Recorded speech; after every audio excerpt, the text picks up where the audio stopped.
Nagkasundo ang mga miyembro ng House Committee on Good Government and Public Accountability, gayon din ng Quadruple Committee na mag-ambagan upang makabuo ng 1 milyong pisong halaga ng pabuya sa makapagtuturo kay Mary Grace Piatos. Naging kontrobersyal ang pangalang ito ng mausisa sa isang pagdinig ng House panel. Sa November 5 hearing, nasilip ng mga kongresista ang mga isinumiting documentary evidence of payment o mga resibo ng Office of the Vice President o OVP sa Commission on Audit para sa paggastos ng confidential funds nito mula 2022 hanggang 2023. Kabilang sa nasidang resibo ang may petsang December 30, 2022. Ang basa ng kongresista, Mary Grace Piatos ang signatory, pero para sa COA, ito ay Mary Grace Piati. The name would read, tama po ba? Mary Grace Piatos? Piati? Ha? Piati? Piatos. Ang pagkabasa ko, Piatos eh. Y po yung last? Y, hindi S. May ano po siya eh. Yun o, tingnan mo. Y po. Since masyado nang mababa yung tail. Okay. Now, sa tingin mo, totoong tao yan? What's your opinion? It could be a person. Could be a person. Pero, would you know na merong restaurant na Mary Grace ang pangalan?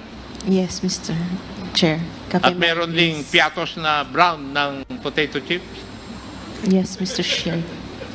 Would you know that? Yes, Mr. Chair. Yes. Anyway, It's at Piati. least alam mo rin pala mga yon. Patuloy sa pagtanggi si Vice President Sara Duterte na dumalo sa pagdinig ng House Good Government and Public Accountability. Ang pinakamatataas na opisyal din sa tanggapan ng pangalawang Pangulo. No-show pa rin sa hearing sa kabila ng ilang ulit na imbitasyon at sapina. Giit ng mga mambabatas, kailangang maipaliwanag ang anilay questionabling paggastos sa confidential funds ng OVP noong 2022 hanggang 2023, gayon din ng Department of Education noong nakalipas na taon.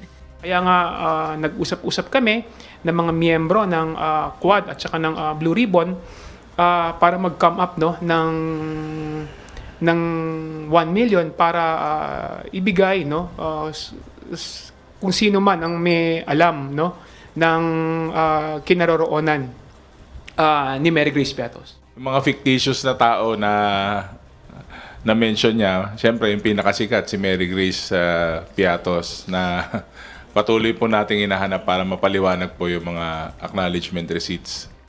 Samantala, naninindigan ng mga kongresista na kung mawawala ng trabaho ang ilan sa mga kawani sa OVP sa susunod na taon, walang ibang dapat sisihin kundi si VP Duterte.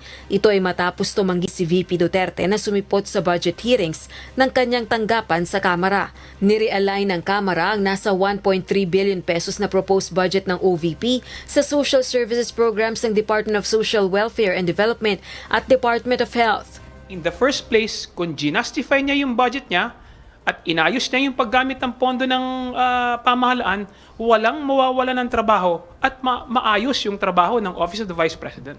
Ini-adapt naman ng Senado ang House version na OVP 2025 budget na nagkakahalaga ng 733 million pesos. Gayunman, may posibilidad pang magbago ang desisyon ng mataas na kapulungan ng Kongreso. Rosa Licoz, UNTV News and Rescue. Diyos ang aming sandigan, serbisyo publiko ang aming pinahahalagahan.